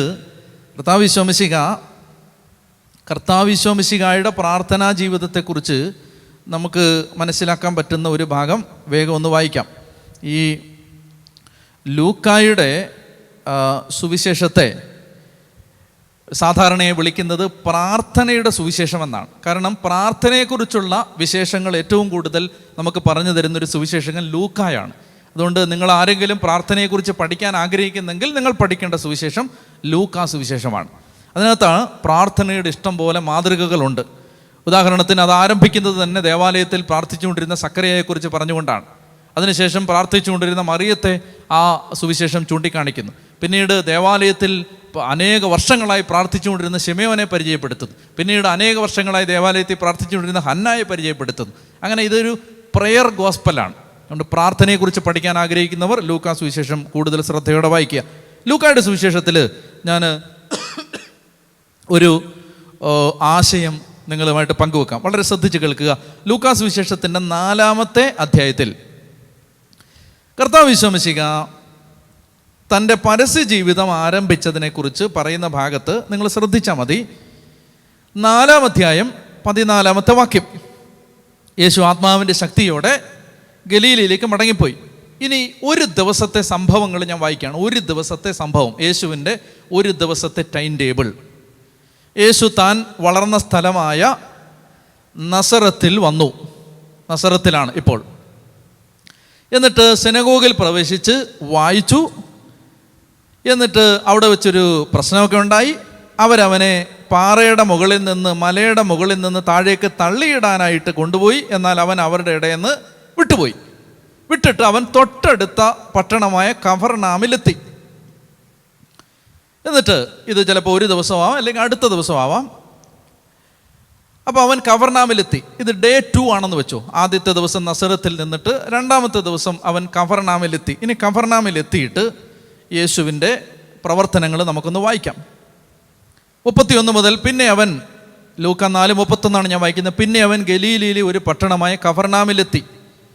സാബത്തിൽ അവരെ പഠിപ്പിച്ചുകൊണ്ടിരുന്നു. അവിടെ അശുദ്ധാത്മാവ് ബാധിച്ച ഒരുവനുണ്ടായിരുന്നു. യേശു അവനിലെ അശുദ്ധാത്മാവിനെ ശാസിച്ചു. അവൻ്റെ കീർത്തി സമീപ പ്രദേശങ്ങളിലെങ്ങും വ്യാപിച്ചു. ഇനി അടുത്ത് 38-ാമത്തെ വാക്യം: അവൻ സിനഗോഗിൽ നിന്ന് എഴുന്നേറ്റ് ശിമയോൻ്റെ വീട്ടിലേക്ക് പോയി. ശിമയോൻ്റെ അമ്മായിമ്മയെ സുഖപ്പെടുത്തി. വൈകുന്നേരമായപ്പോൾ, അപ്പോൾ ഡേ ടൈം കഴിഞ്ഞു, ഉച്ചവരെ സിനഗോഗിൽ. ഉച്ച കഴിഞ്ഞ് പത്രോസിൻ്റെ അമ്മായിമ്മയുടെ വീട്ടിൽ, പത്രോസിൻ്റെ വീട്ടിൽ, കഫർനാമിലെ പത്രോസിൻ്റെ ഭവനത്തിൽ അമ്മായിമ്മയെ സുഖപ്പെടുത്തി. ഇനി വൈകുന്നേരമായപ്പോൾ 40-ാമത്തെ വാക്യം, 4:40: വൈകുന്നേരമായപ്പോൾ വിവിധ രോഗങ്ങളാൽ കഷ്ടപ്പെട്ടിരുന്നവരെല്ലാം അവൻ്റെ അടുത്ത് കൊണ്ടുവന്നു. ഓരോരുത്തരുടെയും മേൽ അവൻ കൈവച്ച് സുഖപ്പെടുത്തി. ദൈവോത്തരനാണെന്ന് ഉറക്കെ വിളിച്ചു പറഞ്ഞുകൊണ്ട് അനേകരിൽ നിന്ന് പിശാചുകൾ വിട്ടുപോയി. അവൻ അവയെ ശാസിച്ചു. താൻ ക്രിസ്തുവാണെന്ന് അവയ്ക്ക് അറിയാമായിരുന്നത് കൊണ്ട് അവൻ അവയെ സംസാരിക്കാൻ അനുവദിച്ചില്ല. അപ്പോൾ വൈകുന്നേരമായി എന്ന് പറഞ്ഞാൽ കുറേ രാത്രിയായി. ഈ പിശാച് ബഹിഷ്കരണം വളരെയധികം സമയമെടുക്കുന്നൊരു കാര്യമാണ്.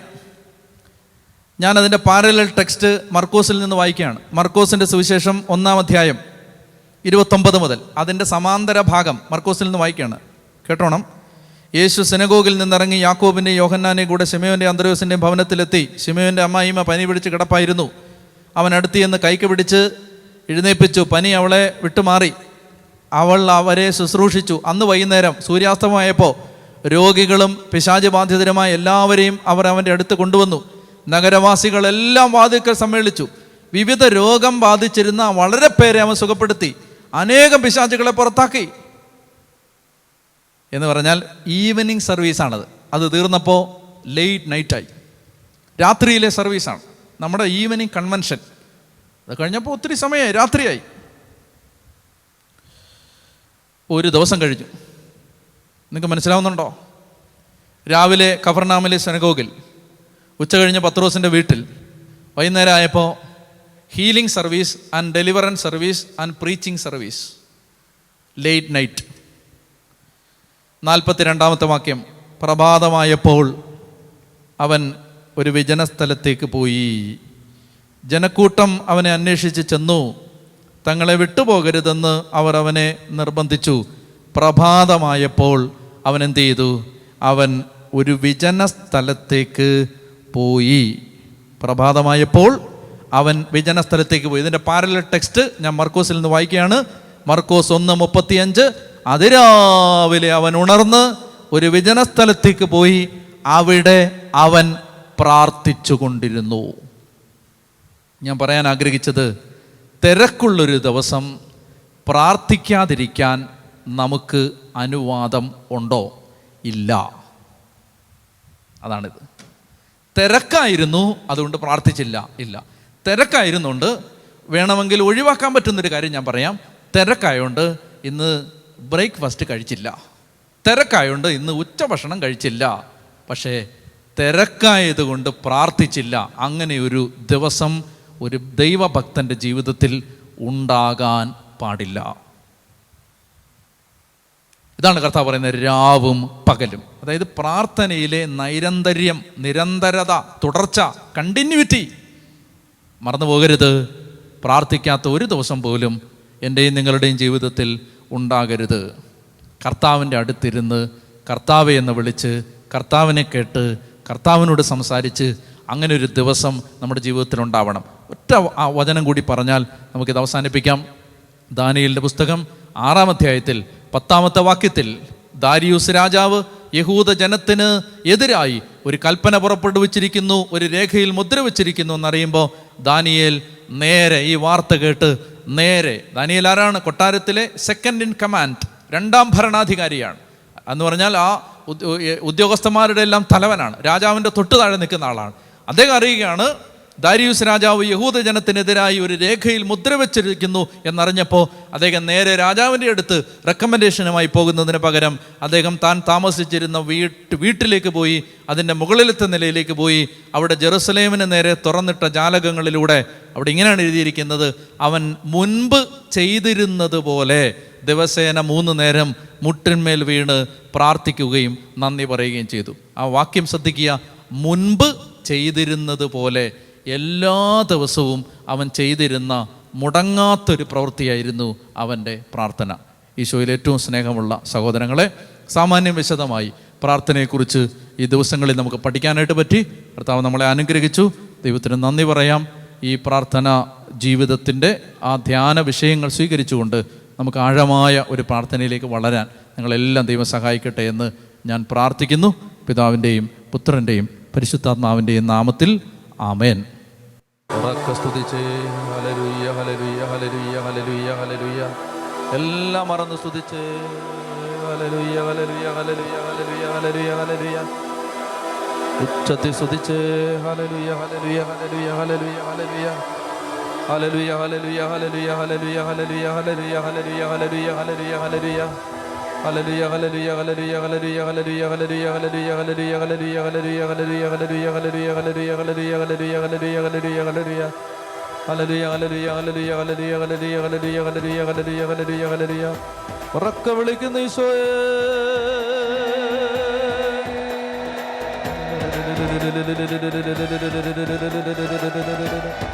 ബല ബല ബല ബല ബല ബല ബല ബല ബല ബല ബല ബല ബല.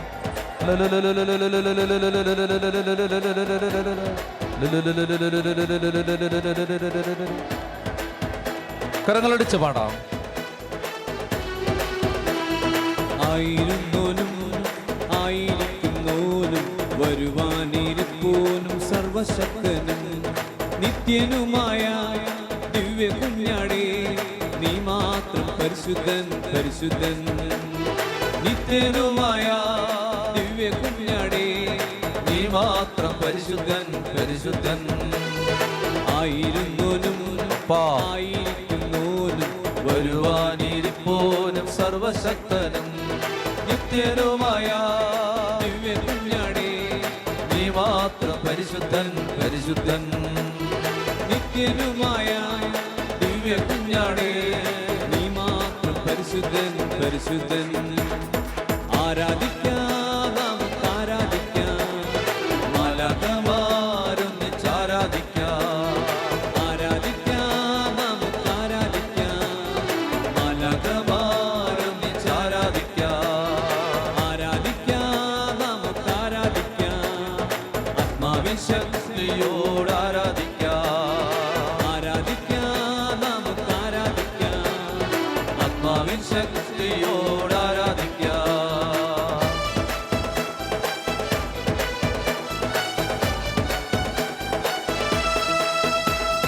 ആദ്യ സഭവാളിൻ മുന്നിൽ ധീരതയോടെ ഹല്ലേലൂയ ഗീതം പാടി ആരാധിച്ചപ്പോ. ആദ്യ സഭവാളിൻ മുന്നിൽ ധീരതയോടെ ഹല്ലേലൂയ ഗീതം പാടി ആരാധിച്ചപ്പോ. യേശുവിനായി ലോകത്തിൽ മരണം വന്നാലും ഹല്ലേലൂയ ഗീതം പാടി ആരാധിച്ചിടാം. യേശുവിനായി ലോകത്തിൽ മരണം വന്നാലും ഹല്ലേലൂയ ഗീതം പാടി ആരാധിച്ചിടാം. ആരാധിക്കാം നമുക്ക് ആരാധിക്കാം, മാലാഖമാരൊന്നിച്ച് ആരാധിക്കാം. ആരാധിക്കാം നമുക്ക് ആരാധിക്കാം, മാലാഖമാരൊന്നിച്ച് ആരാധിക്കാം. ആരാധിക്കാം നമുക്ക് ആരാധിക്കാം, ആത്മാവിൻ ശക്തിയോട് ആരാധിക്കാം. ആരാധിക്കാം നമുക്ക് ആരാധിക്കാം, ആത്മാവിൻ ശക്തിയോട് ആരാധിക്കാം. ഉറക്കെ വിളിച്ച ഈശോയെ സ്തുതിക്കട്ടെ.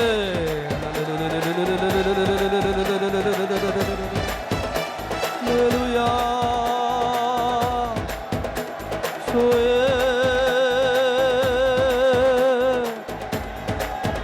അത്യുന്നതനായ സർവശക്തനായ സർവാധിപനായ ഞങ്ങളുടെ ദൈവമേ, പിതാവേ പിതാവേ പിതാവേ,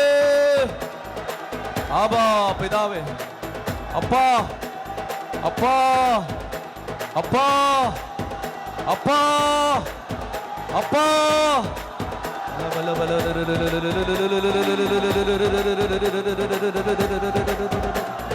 സ്തുതിക്കട്ടെ.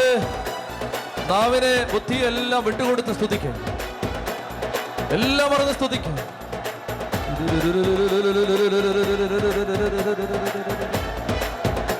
ജീവൻ, ശക്തി, സമാധാനം, വിടുതൽ, വിശുദ്ധി, ദൈവകൃപ, അഭിഷേകം ഒഴുകട്ടെ എന്ന് പ്രാർത്ഥിക്കുന്നു പിതാവേ. ശക്തി ഒഴുകട്ടെ, ജ്ഞാനം ഒഴുകട്ടെ, ശക്തി ഒഴുകട്ടെ, ജ്ഞാനം ഒഴുകട്ടെ, ശക്തി ഒഴുകട്ടെ, വിശ്വാസം ഒഴുകട്ടെ, വിശുദ്ധി ഒഴുകട്ടെ. കാൽവരി കുരിശിൽ ചിന്തിയ തിരുരക്തത്തിന്റെ അനന്തമായ ശക്തിയാൽ ജീവനുള്ള ദൈവത്തിന്റെ പുത്രനായ യേശുവേ, പവർ പവർ.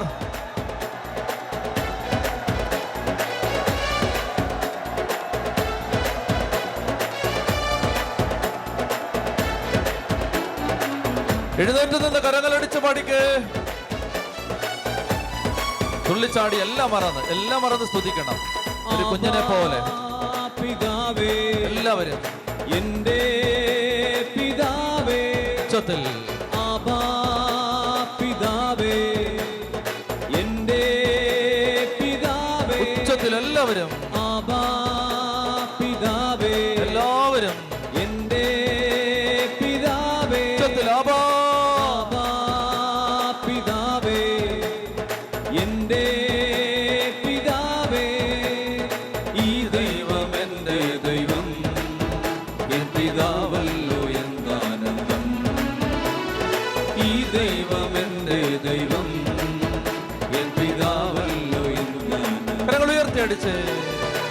ആബാ പിതാവേ, എൻ്റെ പിതാവേ. ആബാ പിതാവേ, എൻ്റെ പിതാവേ. ഈ ദൈവം എൻ്റെ ദൈവം, എൻ പിതാവല്ലോ എന്താനന്ദം. ഈ ദൈവം എൻ്റെ ദൈവം, എൻ പിതാവല്ലോ എന്താനന്ദം.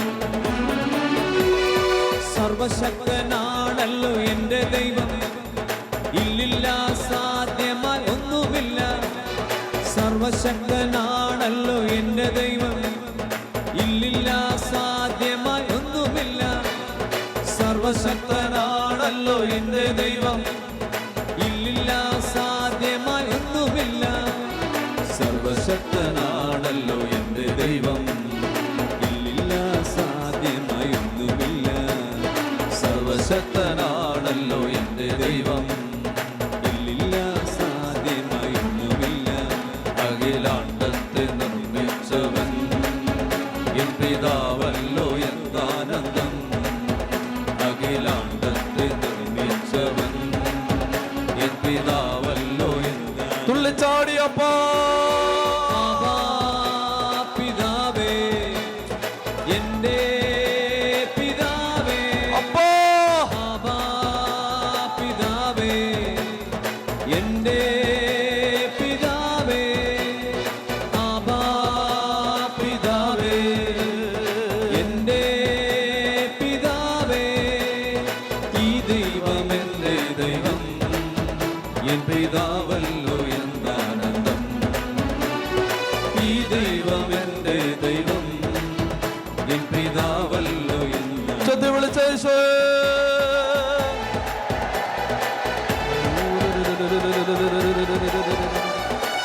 ഹല്ലേലൂയ, ഹല്ലേലൂയ, ഹല്ലേലൂയ, ഹല്ലേലൂയ, ഹല്ലേലൂയ, ഹല്ലേലൂയ. ഹല്ലേലൂയ, ഹല്ലേലൂയ, ഹല്ലേലൂയ, ഹല്ലേലൂയ, ഹല്ലേലൂയ. ഓയേ. ആരാധന, ആരാധന, ആരാധന, ആരാധന, ആരാധന. സ്തുതിക്കട്ടെ. പന്തക്കുസ്താ ദിനം സമാഗതമായപ്പോൾ അവരെല്ലാവരും ഒരുമിച്ച് കൂടിയിരിക്കുകയായിരുന്നു. കൊടുങ്കാറ്റടിക്കുന്നത് പോലെ ഒരു ശബ്ദം പെട്ടെന്ന് ആകാശത്ത് നിന്നുണ്ടായി. അതവർ സമ്മേളിച്ചിരുന്ന വീട് മുഴുവൻ നിറഞ്ഞു. അഗ്നിജ്വാലകൾ പോലെയുള്ള നാവുകൾ തങ്ങൾ ഓരോരുത്തരുടെ മേലും വന്നു നിൽക്കുന്നതായി അവർ കണ്ടു. അവരെല്ലാവരും പരിശുദ്ധാത്മാവിനാൽ നിറഞ്ഞു. അവരെല്ലാവരും പരിശുദ്ധാത്മാവിനാൽ നിറഞ്ഞു. അവരെല്ലാവരും പരിശുദ്ധാത്മാവിനാൽ നിറഞ്ഞു. ആത്മാവ് നൽകിയ ഭാഷണവരമനുസരിച്ച് അവർ വിവിധ ഭാഷകളിൽ സംസാരിക്കാൻ തുടങ്ങി. സമാഗമ കൂടാരത്തിന്റെ മീതെ താണിറങ്ങി വന്ന ദൈവമഹത്വത്തിന്റെ മേഘമേ, ദേവാലയത്തിൽ അതിവിശുദ്ധ സ്ഥലത്തിന് മീതെ ഇറങ്ങി നിന്ന ദൈവമഹത്വമേ, സോളമന് ആ മഹത്വം ഇറങ്ങി വന്നപ്പോൾ ശുശ്രൂഷ ചെയ്യാൻ കഴിഞ്ഞില്ല എന്ന് എഴുതിയിരിക്കുന്ന ദൈവമഹത്വത്തിന്റെ മേഘമേ, പരിശുദ്ധാത്മാവേ, പരിശുദ്ധാത്മാവേ, അപ്പസ്തോലന്മാരുടെ മേൽ തീനാളങ്ങളായി ആളിക്കത്തിയ പരിശുദ്ധാത്മാവേ, ദാഹിക്കുന്നു, ദാഹിക്കുന്നു, ദാഹിക്കുന്നു. ഉദാസകളിലൂടെ പകരപ്പെട്ട ആത്മാവിന്റെ അഭിഷേകം പുളി കൂട്ടായ്മയിൽ ജ്വലിക്കട്ടെ, ജ്വലിക്കട്ടെ, തീയിറങ്ങട്ടെ, അഭിഷേകത്തിന്റെ തീയിറങ്ങട്ടെ. താങ്ങാനാവാത്ത ശക്തി, താങ്ങാനാവാത്ത ശക്തി, താങ്ങാനാവാത്ത ശക്തി. Your mighty power, your mighty power. സ്തുതിക്കട്ടെ, എല്ലാം വിട്ടുകൊടുത്ത് സ്തുതിച്ച് ഭാഷാപരമുള്ളവര് ഭാഷാപരത്തിൽ സ്തുതിക്കട്ടെ.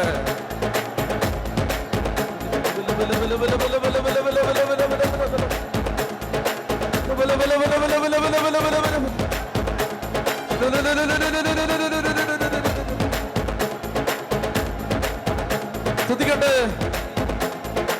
ഒരു പൊട്ടനെ പോലെ സ്തുതിക്കട്ടെ, ഒരു കുഞ്ഞിനെ പോലെ സ്തുതിക്കട്ടെ. നീ പ്രവർത്തിക്കണം.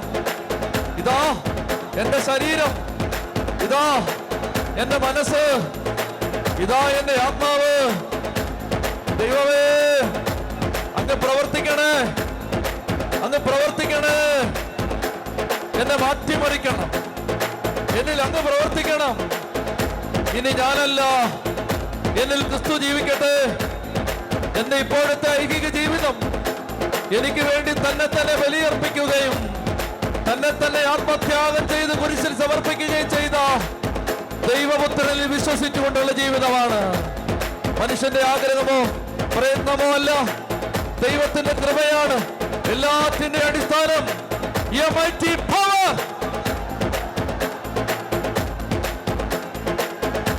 കരങ്ങൾ ഉയർത്തി കൈയടിച്ച്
ദൈവം ചോദിക്കുന്നു, മനുഷ്യപുത്ര, ഈ അസ്ഥികൾ എഴുന്നേറ്റ് നിൽക്കുമോ?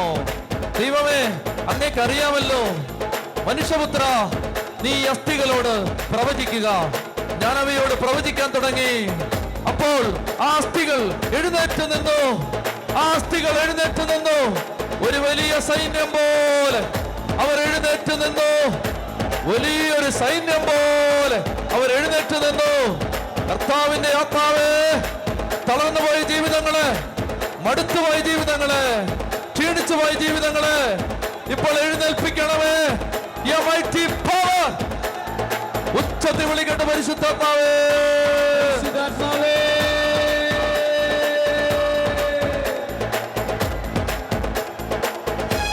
കരങ്ങളടിച്ച്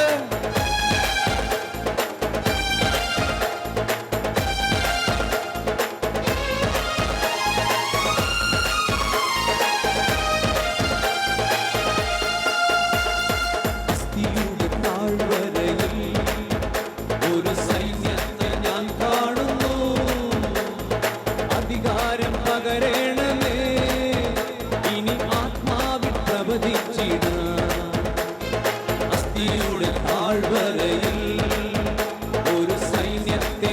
കാണുന്നു. അധികാരം പകരണമേ, ഇനി ആത്മാവിൽ പ്രവചിച്ചിടുയർത്തിയടിച്ച് തുള്ളിച്ചാടി. നീ പോലെ ഇറങ്ങണമേ, അഗ്നിനാവായി പതിയണമേ, കൊടുങ്കാറ്റായി വീശണമേ, ആത്മനദിയായി ഒഴുകണമേ.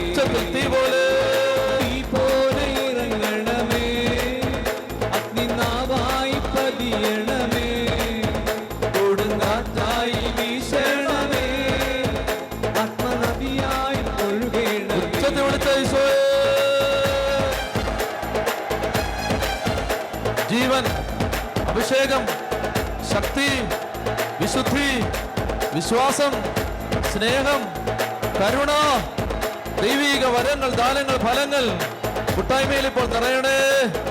എല്ലാ ആത്മീയ ദാനങ്ങളും ഞങ്ങളിൽ ജ്വലിക്കണമേ. കർത്താവേ, സ്നേഹം നിറയട്ടെ, കരുണ നിറയട്ടെ, ദൈവസ്നേഹം ഞങ്ങളുടെ ഹൃദയങ്ങളിൽ വളരട്ടെ. ദൈവനീതി കർത്താവേ ഞങ്ങൾ തിരിച്ചറിയാൻ ഇടയാവട്ടെ. ഞങ്ങൾ കർത്താവിന്റെ കരുണയിൽ പൊതിയപ്പെടട്ടെ. സ്തുതിച്ചുകൊണ്ടേയിരിക്കുന്നു. സകല ബന്ധനങ്ങളും തകർത്ത് കളയുന്ന ദൈവത്തിന്റെ ശക്തി തള്ളിയലച്ചു വരുന്ന ജലപ്രവാഹം പോലെ ഞാൻ നിന്നിലേക്ക് വരും. തള്ളിയലച്ചു വരുന്ന ജലപ്രവാഹം പോലെ ഞാൻ നിന്നിലേക്ക് വരും. മനുഷ്യപുത്ര, ഇതാ ഞാൻ ഇസ്രായേൽ ഭവനങ്ങൾക്ക് തീ കൊടുക്കുന്നു. ഒരു ഭവനത്തിൽ നിന്ന് മറ്റൊരു ഭവനത്തിലേക്ക് ആളിക്കത്തുന്ന തീ, ആർക്കും അണയ്ക്കാനാവാത്ത തീ. മനുഷ്യപുത്ര, ഇസ്രായേൽ ഭവനങ്ങൾക്ക് ഞാനിതാ തീ കൊളുത്തുന്നു. ഒരു ഭവനത്തിൽ നിന്ന് മറ്റൊരു ഭവനത്തിലേക്ക് ആളിക്കത്തുന്ന തീ, ആർക്കും അണയ്ക്കാനാവാത്ത തീ. ഭൂമിയിൽ തീയിടാനാണ് ഞാൻ വന്നത്. അത് കത്തി ജ്വലിച്ചിരുന്നെങ്കിൽ ഈശോ വരണ്ട ശരീരങ്ങളിലേക്ക്, തളർന്ന ശരീരങ്ങളിലേക്ക്, തളർന്ന മനസ്സുകളിലേക്ക്, തളർന്ന ആത്മാക്കളിലേക്ക് കർത്താവേ ജീവന്റെ ശക്തി ഇപ്പോൾ ഒഴുകട്ടെ. പരിശുദ്ധാത്മാവിലൂടെ ഞങ്ങളുടെ ആത്മാവിൽ നിന്ന് ഞങ്ങളുടെ മനസ്സിലേക്ക്, ഞങ്ങളുടെ ശരീരത്തിലേക്ക് ഇപ്പോൾ വിടുതലിന്റെ ശക്തി ഒഴുകട്ടെ. കർത്താവേ, അത്ഭുതങ്ങളും അടയാളങ്ങളും സംഭവിക്കട്ടെ. കർത്താവേ, നിന്റെ ജനം എഴുന്നേറ്റ് നിൽക്കട്ടെ. ലോകത്തിവർ സാക്ഷികളായി മാറട്ടെ. ഇവർ അഭിഷേകമുള്ളവരായി മടങ്ങിപ്പോവട്ടെ. കർത്താവേ, ഇവർ നിന്റെ നാമത്തെ മഹത്വപ്പെടുത്തുന്നവരായി ജീവിക്കട്ടെ. കർത്താവേ, ഇവർ നിന്റെ നാമത്തിൽ തിന്മയുടെ ശക്തികളെ കീഴ്പ്പെടുത്തട്ടെ. ഈശോയെ, ഉറക്കെ വിളിക്കുന്നു. ഈശോയെ,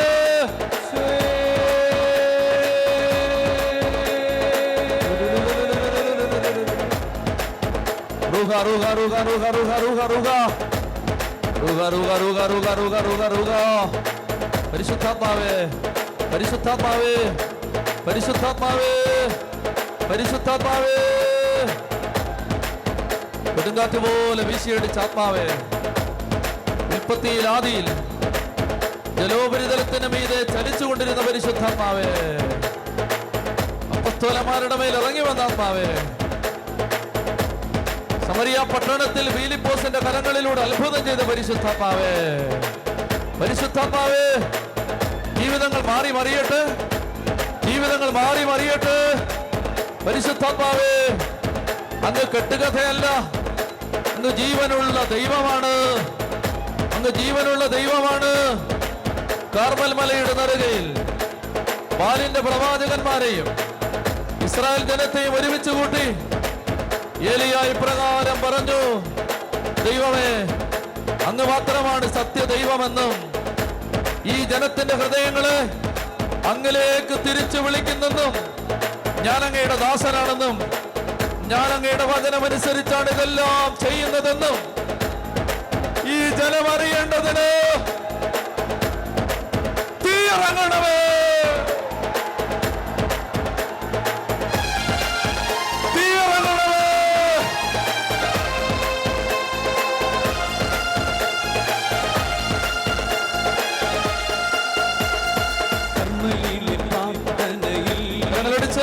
ഒരു കൈമേഘം ഞാൻ കാണുന്നു, ആഹാബ് വിറച്ച പോലെ അഗ്നിമഴയായി പെയ്യണമേ.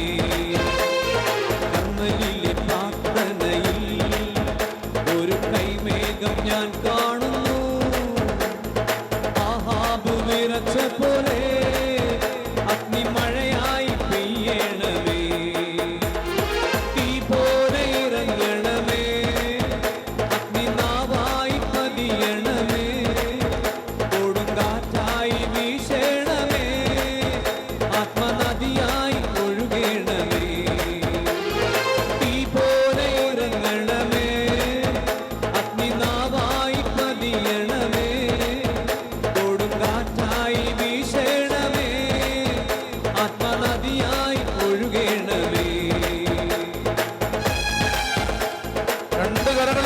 ആത്മാവിന് വേണ്ടി ദാഹിച്ച്, നാവിനെ വിട്ടുകൊടുത്ത് സ്തുതിച്ച്, ബുദ്ധിയെ വിട്ടുകൊടുത്ത് സ്തുതിച്ച്, എന്നിൽ പ്രവർത്തിക്കണ ആത്മാവേ, എന്നെ മാറ്റം വരുത്തണ ആത്മാവേ, എന്നെ പുതിയ സൃഷ്ടിയാക്കി മാറ്റിയ നിന്റെ ശക്തി എനിക്ക് അനുഭവമാണ് ആത്മാവേ. എന്നെ നീതീകരിച്ച നിന്റെ ശക്തി ഓരോ ദിവസവും ഞാൻ അനുഭവിക്കണം ആത്മാവേ. എന്നെ ജ്വലിക്കണം ആത്മാവേ. എന്നെ കത്തി പടരണം ആത്മാവേ. കത്തി പടരണം ആത്മാവേ. സ്തുതിക്കട്ടെ, സ്തുതിക്കട്ടെ, നാവിനെ വിട്ടുകൊടുത്ത് സ്തുതിക്കട്ടെ.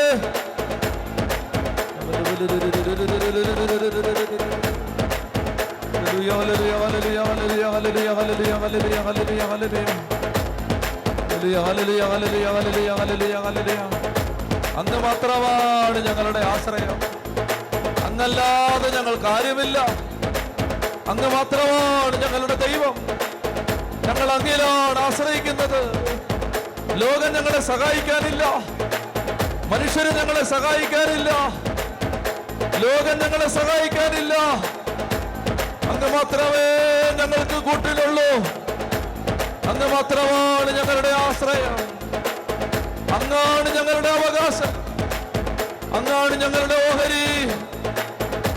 ദൈവമേ, ഞങ്ങളുടെ ശക്തിയുടെ ഉറവിടമേ, ഞങ്ങളുടെ ശക്തിയുടെ ഉറവിടമേ, ഞങ്ങളുടെ ശക്തിയുടെ ഉറവിടമേ, ഞങ്ങൾക്ക് അങ്ങ് മാത്രമേ ഉള്ളൂ. വിശിഷ്ടമായ അവകാശമാണ് അങ്ങ് ഞങ്ങൾക്ക് തന്നിരിക്കുന്നത്. അങ്ങാണ് ഞങ്ങളുടെ ഓഹരിയും പാനപാത്രവും. കർത്താവേ, എന്റെ ശക്തിയുടെ ഉറവിടമേ, കർത്താവേ, എന്റെ ശക്തിയുടെ ഉറവിടമേ, കർത്താവേ, അങ്ങ് മാത്രമേ ഉള്ളൂ.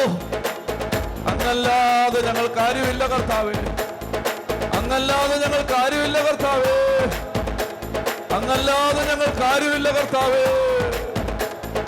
അങ്ങല്ലാതെ ഞങ്ങൾക്ക് ആരുമില്ല കർത്താവേ. കർത്താവേ, കർത്താവേ, കർത്താവേ, കർത്താവേ, ഞങ്ങളുടെ ശക്തിയുടെ ഉറവിടമേ,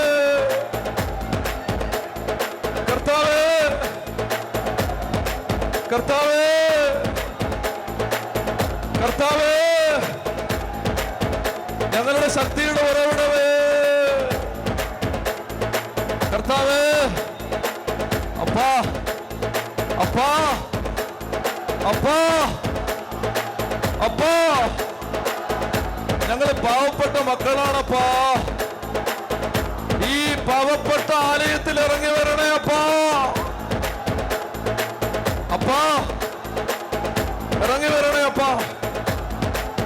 ഇറങ്ങി വരണേ അപ്പാ. ഇറങ്ങി വരണേ അപ്പാ. ഇറങ്ങി വരണേ അപ്പാ. ഇറങ്ങി വരണേ അപ്പാ. ഇറങ്ങി വരണേ അപ്പാ. അപ്പാ, അപ്പാ,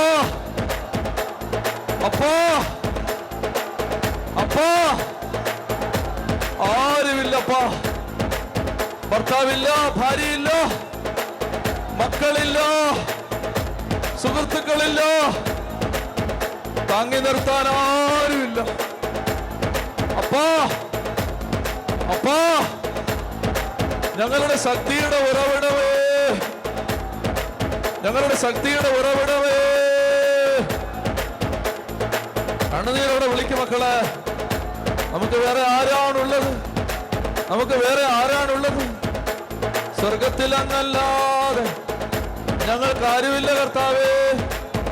ഭൂമിയിലും അങ്ങയല്ലാതെ ഞങ്ങൾ ആരെയും തേടുന്നില്ല. സ്വർഗത്തിൽ അങ്ങല്ലാതെ ഞങ്ങൾക്ക് ആരാണുള്ളത്? ഭൂമിയിലും അങ്ങയല്ലാതെ ഞങ്ങൾ ആരെയും തേടുന്നില്ല. ആരുമില്ലപ്പാ, ആരുമില്ലപ്പാ, ആരുമില്ലപ്പാ, ഞങ്ങൾക്ക് ആരുമില്ലപ്പാ. ഞങ്ങൾക്ക് അങ്ങല്ലാതെ ആരുമില്ലപ്പാ. ഓ പരിശുദ്ധാത്മാവേ, ഞങ്ങളുടെ കൂടെ നടക്കണേ, ഞങ്ങളെ നയിക്കണേ, ഞങ്ങൾക്കെല്ലാം പറഞ്ഞു തരണേ, ഞങ്ങൾക്കെല്ലാം പറഞ്ഞു തരണേ, അങ്ങയുടെ ഇഷ്ടം വെളിപ്പെടുത്തി തരണേ. ഞങ്ങളുടെ വഴി ഞങ്ങളെ വിടരുതേ. പരിശുദ്ധാത്മാവേ, പരിശുദ്ധാത്മാവേ വിളിച്ച് പ്രാർത്ഥിക്കും മക്കളെ. ആത്മാവിത ഇറങ്ങി നിന്ന് നമ്മളെ അനുഗ്രഹിക്കുന്നുണ്ട്. എല്ലാ മക്കളും വിളിച്ച് പ്രാർത്ഥിക്കും. സ്തുതിക്കട്ടെ, സ്തുതിക്കട്ടെ, ശക്തിയോടെ സ്തുതിക്കട്ടെ. സ്തുതിക്കട്ടെ, സ്തുതിക്കട്ടെ, ഉച്ചത്തിൽ ഉച്ചത്തിൽ ഉച്ചത്തിൽ ഉച്ചത്തിൽ വിളിച്ച് പ്രാർത്ഥിച്ചുകൊണ്ടേയിരുന്നു. ഉച്ചത്തിൽ വിളിച്ച്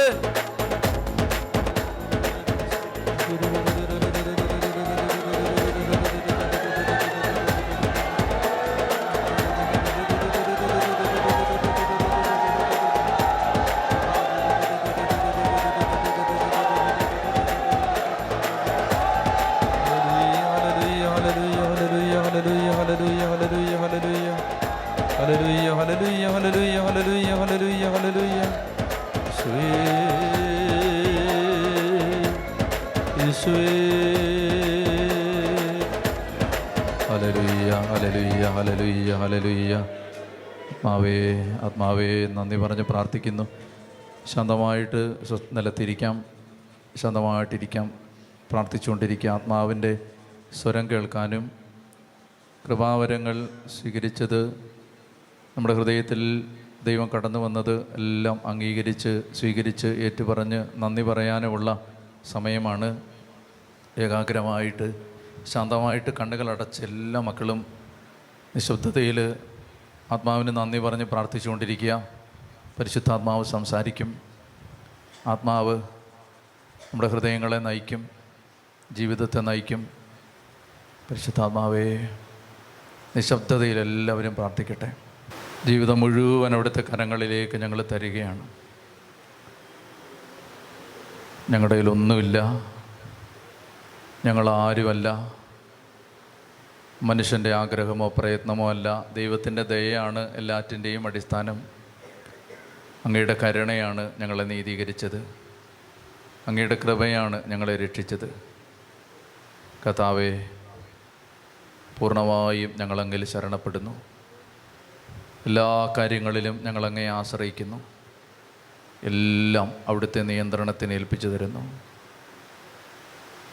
ഞങ്ങളുടെ കൈകളിൽ ജീവിതത്തിൻ്റെ നിയന്ത്രണം ഏറ്റെടുത്ത് പരാജയപ്പെട്ടു പോയ മക്കളാണ് ഞങ്ങൾ. എത്രയോ കാര്യങ്ങളിൽ ഞങ്ങൾക്ക് കാലിടറുകയും പരാജയപ്പെടുകയും ചെയ്തു. കർത്താവേ, പൂർണ്ണമായി ഇന്നു മുതൽ ഞങ്ങളുടെ ജീവിതം അങ്ങയുടെ കരങ്ങളിൽ ഞങ്ങൾ തരികയാണ്. അങ്ങല്ലാതെ ഞങ്ങൾക്ക് ആരുമില്ല. കർത്താവേ, ഞങ്ങളെ സഹായിക്കാൻ രക്ഷകനായ യേശുവിനെ സ്വർഗത്തിൽ നിന്ന് അവിടെ നയിച്ചു. അങ്ങയുടെ കാരുണ്യവും വിശ്വസ്തതയും എത്രയോ വിസ്മയനീയമാണ്. രക്ഷകനായ യേശുവിനെ അവിടെ ഞങ്ങളുടെ ഹൃദയങ്ങളിലേക്ക് അയച്ചു. പരിശുദ്ധാത്മാവിനെ അവിടെ ഞങ്ങളുടെ ഹൃദയങ്ങളിലേക്ക് അയച്ചു. അങ്ങയുടെ കാരുണ്യവും അങ്ങയുടെ വിശ്വസ്തതയും എത്രയോ അനുഗ്രഹീതമാണ്. യേശുവിൻ്റെ പിന്നാലെ ഞാൻ പോകുവാൻ എന്നാത്മാവിൽ തീരുമാനം ചെയ്തു. മേലിൽ പിന്നിലേക്കില്ലൽപ്പവും യേശുവിൻ്റെ പിന്നാലെ ഞാൻ പോകുവാൻ എന്നാത്മാവിൽ തീരുമാനം ചെയ്തു. മേലിൽ പിന്നിലേക്കില്ലൽപ്പവും എൻ്റെ പിന്നിൽ ലോകമാണ്, എൻ്റെ മുന്നിൽ ക്രൂശതും. തീരുമാനം ചെയ്തു മേലിൽ പിന്നിലേക്കില്ലൽപ്പവും. എൻ്റെ കൂടെ ആരുമില്ല എങ്കിലും ഞാൻ നീങ്ങിടും. എൻ്റെ കൂടെ ആരുമില്ല എങ്കിലും ഞാൻ നീങ്ങിടും. തീരുമാനം ചെയ്തു ഇതുമേലിൻ പിന്നിലേക്കില്ലൽപ്പവും. കർത്താവിൻ്റെ ആശീർവാദം നമ്മൾ സ്വീകരിക്കുകയാണ്. എല്ലാ കൃപകളും അനുഗ്രഹങ്ങളും നമ്മൾ ഈശോ നിറച്ചു, നമ്മളെ പുതിയ സൃഷ്ടിയാക്കി മാറ്റി, അവിടുത്തെ ജീവൻ നമുക്ക് തന്നു, അവിടുത്തെ പുത്രന്മാരും പുത്രിമാരുമാക്കി, പിതാവിൻ്റെ പുത്രന്മാരും പുത്രിമാരുമാക്കി മാറ്റി. നമ്മുടെ പ്രകൃത്യാതീത ജീവിതം, അതിസ്വാഭാവിക ജീവിതം മാമോദീസായിൽ നാം ആരംഭിച്ചത് വീണ്ടും നാം ഒരിക്കൽ കൂടി നവീകരിക്കുന്നു. ദൈവം നമ്മെ സഭയുടെ അംഗങ്ങളാക്കി, ഈശോയുടെ ശരീരത്തിലെ അവയവങ്ങളാക്കി, ദൈവത്തിൻ്റെ അവകാശികളാക്കി, ക്രിസ്തുവിൻ്റെ കൂട്ടവകാശികളാക്കി, പരിശുദ്ധാത്മാവിൻ്റെ ആലയമാക്കി മാറ്റി. എല്ലാ ദൈവിക കൃപാവരങ്ങളും മാമോദീസായിൽ വർഷിക്കപ്പെട്ട കൃപാവരങ്ങളെല്ലാം ഈ കുമ്പസാരത്തിലൂടെ കർത്താവ് വീണ്ടും നമുക്ക് തന്നു. നമുക്ക് ഈശോയുടെ ആശീർവാദം സ്വീകരിക്കുമ്പോൾ, ദൈവമേ, മരണം വരെ അങ്ങിൽ നിന്ന് വേർപെടാതിരിക്കാൻ, മരണം വരെ അങ്ങയുടെ സ്നേഹത്തിൽ നിന്ന് മാറാതിരിക്കാൻ, തന്നിഷ്ടത്തിൻ്റെ വഴികളിലൂടെ നടക്കാതിരിക്കാൻ കർത്താവേ ഞങ്ങൾക്ക് കൃപ തരണേ എന്ന് പ്രാർത്ഥിക്കുകയാണ്. കർത്താവേ, മരണം വരെ അങ്ങയെ മാത്രം ഒന്നാം സ്ഥാനത്ത് പ്രതിഷ്ഠിക്കാൻ, കർത്താവേ, ലോകത്തെയോ ലോകവസ്തുക്കളെയോ സ്നേഹിക്കാതെ അങ്ങയെ മാത്രം സ്നേഹിക്കാൻ, കർത്താവേ, മരണം വരെയും അങ്ങയോട് വിശ്വസ്തരായി ജീവിക്കാൻ ഞങ്ങളെ സഹായിക്കണേ എന്ന് പ്രാർത്ഥിക്കുകയാണ്. നമുക്ക് ഈശോയുടെ ആശീർവാദം സ്വീകരിക്കാം. കർത്താവ് നമ്മളെ അനുഗ്രഹിക്കുകയാണ്. നമ്മുടെ എല്ലാ കണ്ണുനീരിനും ഈശോ ഉത്തരം തരും. വലിയ ബോധ്യത്തോടെ നമുക്ക് നിശബ്ദതയിൽ ഈ ആശീർവാദം സ്വീകരിക്കാം. നമ്മുടെ ആത്മാവിലേക്ക് വന്ന് നിറഞ്ഞിരിക്കുന്ന ദൈവികമായ സമാധാനം, അഭിഷേകം, നമ്മിലേക്ക് വന്ന് നിറഞ്ഞിരിക്കുന്ന ശക്തി എല്ലാം കർത്താവ് തരുന്ന സമാധാനം അത് അനുഭവിച്ചുകൊണ്ട് നമുക്ക് നിശബ്ദതയിൽ 2 കരങ്ങൾ ഈശോയിലേക്ക് നീട്ടിപ്പിടിച്ച് ഈ ആശീർവാദം സ്വീകരിക്കാം.